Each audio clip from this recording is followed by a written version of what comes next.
मैं जानता हूं आप सब लोग आज बहुत खुश हैं। खुश इसलिए क्योंकि आम आदमी पार्टी वालों को जंतर मंतर पर आके बहुत खुशी मिलती है। हमेशा जब जब थोड़ी बहुत बैटरी में चार्ज कम होता है हम जंतर मंतर पे आ जाते हैं और चार्ज होके जाते हैं। तो आज हम चार्ज होने आए हैं जंतर मंतर पर, अपनी स्थिति को और चार्जिंग के साथ मजबूत करने आए हैं। बहुत खुश हैं। मैं देख रहा था लोगों का अभी सर आपके आने से पहले सब लोग बहुत खुश हैं, यहां जोश में हैं, उमंग में हैं, उत्साह में भरे हुए हैं सब लोग, क्योंकि उनके बीच उनके नेता अरविंद केजरीवाल जी आ गए हैं। लोग बहुत खुश हैं कि अरविंद केजरीवाल जी उनके बीच में हैं। थोड़ी बहुत मायूसी है इस बात की कि अरविंद केजरीवाल जी जेल से बाहर आ गए हैं, लेकिन सीएम नहीं है, मुख्यमंत्री नहीं है, इसका थोड़ा सा दुख है। लेकिन फिर भी लोग इस बात से बहुत खुश हैं कि चलो मुख्यमंत्री की बात तो अब 3-4 महीने की बात है, 3-4 महीने बाद फिर से अरविंद केजरीवाल जी मुख्यमंत्री होंगे। लेकिन खुशी इस बात की है कि तानाशाह की जेलों को तोड़ के, उनके तालों को तोड़ के भ्रष्टाचार के काल केजरीवाल हमारे बीच में आ गए हैं, हम सबके बीच में आ गए हैं। फिर से सब लोग इस बात से बहुत खुश हैं। मैं 17 महीने जेल में था, जब मैं बाहर आया तो अच्छा लगा, मुझे खुशी हुई। लेकिन सबसे ज्यादा खुशी हुई इस बात की तब जब केजरीवाल जी बाहर आए, क्योंकि सुप्रीम कोर्ट तक ने कह दिया झूठा केस है।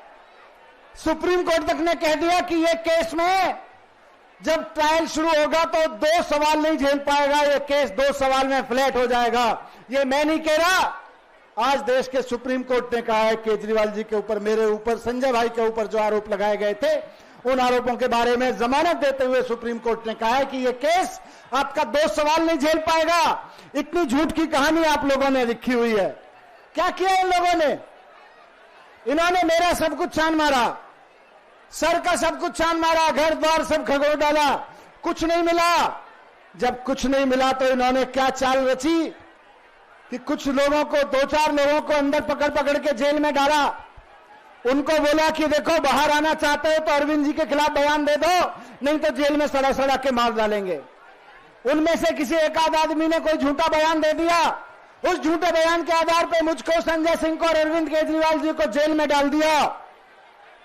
लेकिन सुप्रीम कोर्ट ने कह दिया कि इन बयानों से कुछ नहीं होता है, ये तो जब ट्रायल चलेगा तो 2 मिनट में खत्म हो जाएंगे, 2 सवाल नहीं झेल पाएगा तुम्हारा। इसका ये क्यों, नीरज इसका साउंड बढ़ाओ थोड़ा सा। कारण भ्रष्टाचार नहीं था कि मुझे जेल में डाला, केजरीवाल जी को जेल में डाला, संजय भाई को जेल में डाला।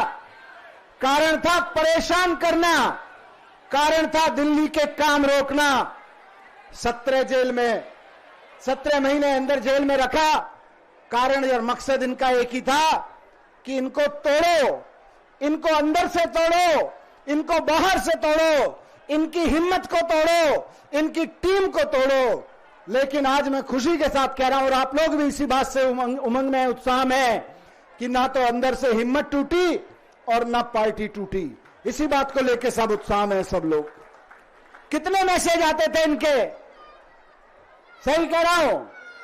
मैंने कई लोगों से बात भी की, आप लोगों में से भी कई लोगों से बात हुई जो मेरे तक पहुंची।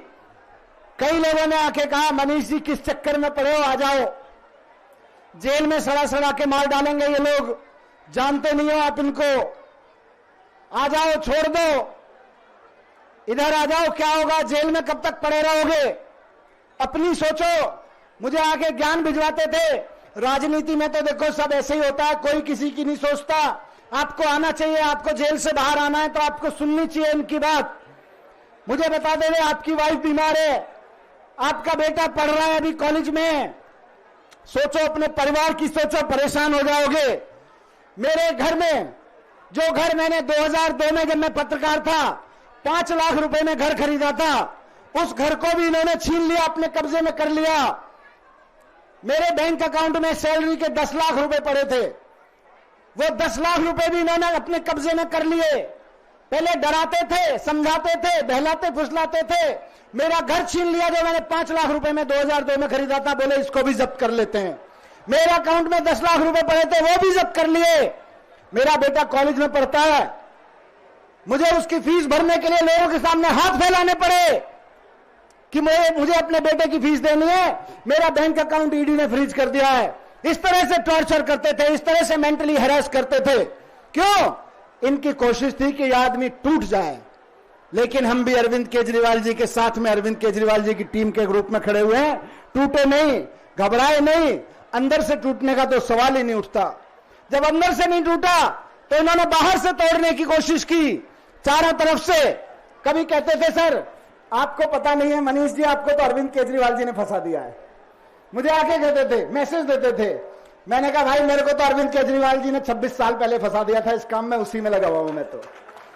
कभी आके आपने भी देखा होगा, मीडिया के लोगों ने बताया था, बेशर्मी देखिए इनकी कि सीबीआई में अरेस्ट करने के बाद अरविंद केजरीवाल जी के मुंह में एक बयान डाला, जबरदस्ती वहां कोर्ट में बोला कि अरविंद केजरीवाल जी ने कहा है कि केजरीवाल जी ने तो मनीष सिसोदिया का नाम ले दिया, सारा इल्जाम मनीष सिसोदिया पे डाल दिया। और जिस दिन कोर्ट में यह कहा कि केजरीवाल जी ने तो मनीष सिसोदिया का नाम ले दिया, उसी समय मुझको आके कहा कि देखो अब तो केजरीवाल जी ने आपका नाम ले दिया, बेहतर होगा आप केजरीवाल जी का नाम ले दो, आप केजरीवाल जी का नाम ले दो तो आप बच जाओगे।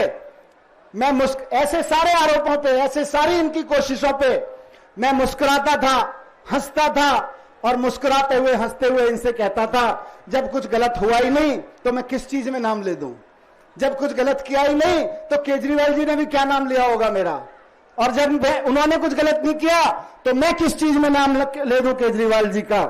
मैंने बार बार उनको कहा, और आज इस मंच से जंतर मंतर के मंच से दोहरा रहा हूं।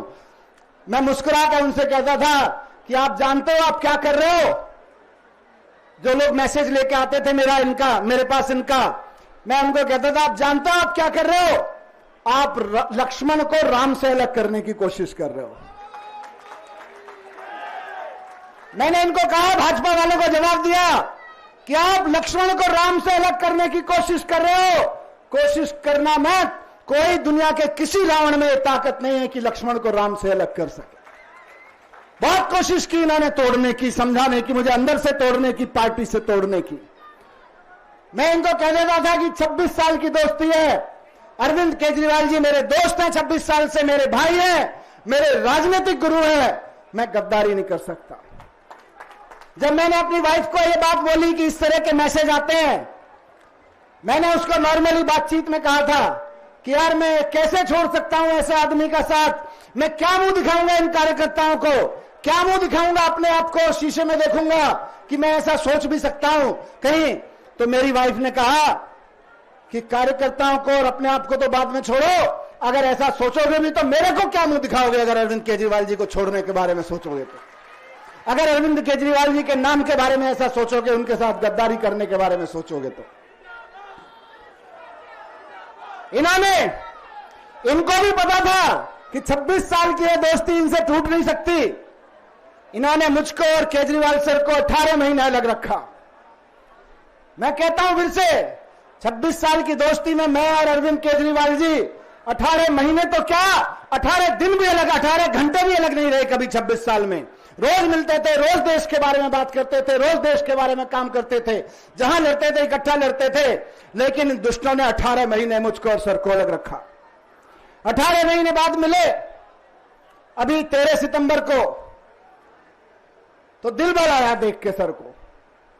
आपने देखी होगी, मैं जब सर तिहाड़ से निकल के, हम तिहाड़ के सामने भी थे, तिहाड़ से निकल के घर पहुंचे तो जो गले लगाया सर ने और मैंने सर को गले लगाया, आपने वो फोटो शायद देखी होगी, किसी ने फोटो ले ली थी, वो किसी ने फोटो खींची थी।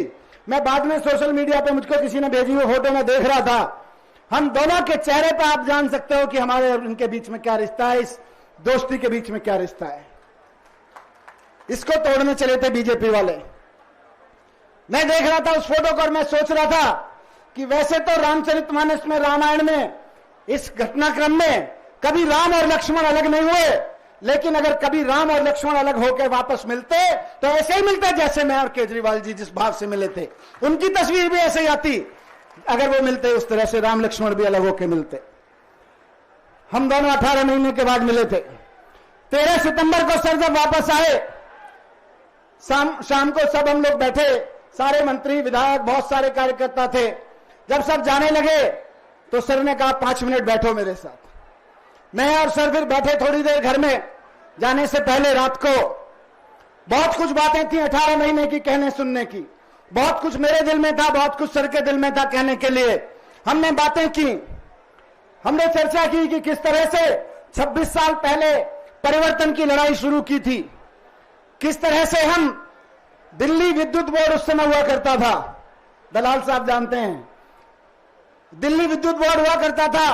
दिल्ली विद्युत बोर्ड के दफ्तर के सामने मैं और अरविंद केजरीवाल जी जाके एक टेबल चेयर लगाते थे और वहां आने वाले लोगों को कहते थे इस दफ्तर में रिश्वत मत देना, हमने कानून पढ़ रखा है, अगर कोई इस दफ्तर का अधिकारी आपसे रिश्वत मांगेगा तो हम आपकी एप्लीकेशन बनाएंगे, रिश्वत मत देना।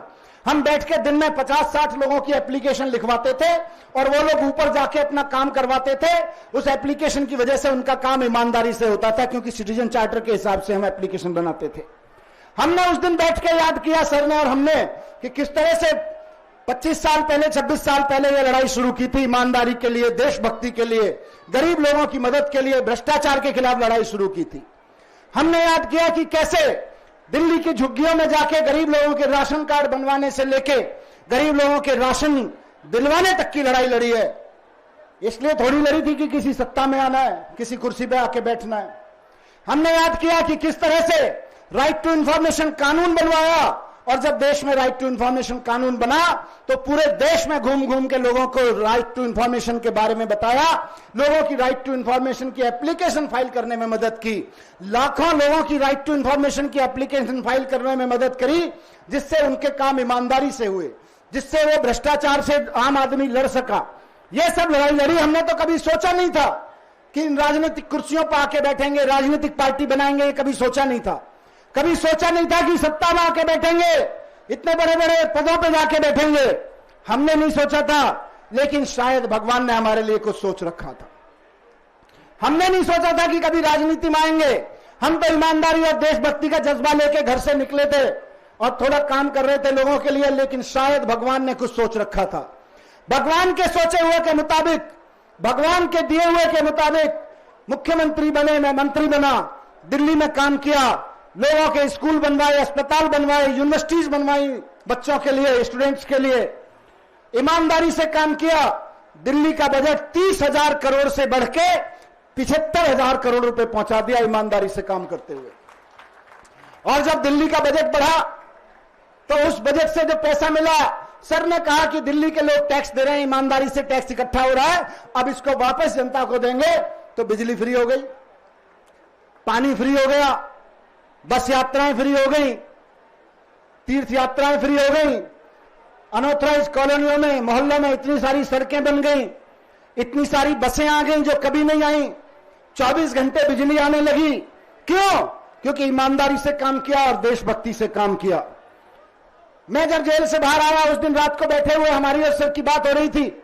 मैंने सर को बताया, केजरीवाल जी को, कि किस तरह से मैं जनता में जा रहा हूं, 1 महीने पे से पदयात्रा में जा रहा हूं और किस तरह से मदद मिल रही है। वहां से लोग प्यार कर रहे हैं, लोग कह रहे हैं कि ये गलत किया भारतीय जनता पार्टी वालों ने, ये केजरीवाल जी के साथ गलत किया, ये केजरीवाल जी को रोकना चाहते हैं। मैंने कहा सर, आपसे जनता बहुत प्यार करती है, आपका मान सम्मान और प्यार आपके प्रति बढ़ रहा है जनता के बीच में।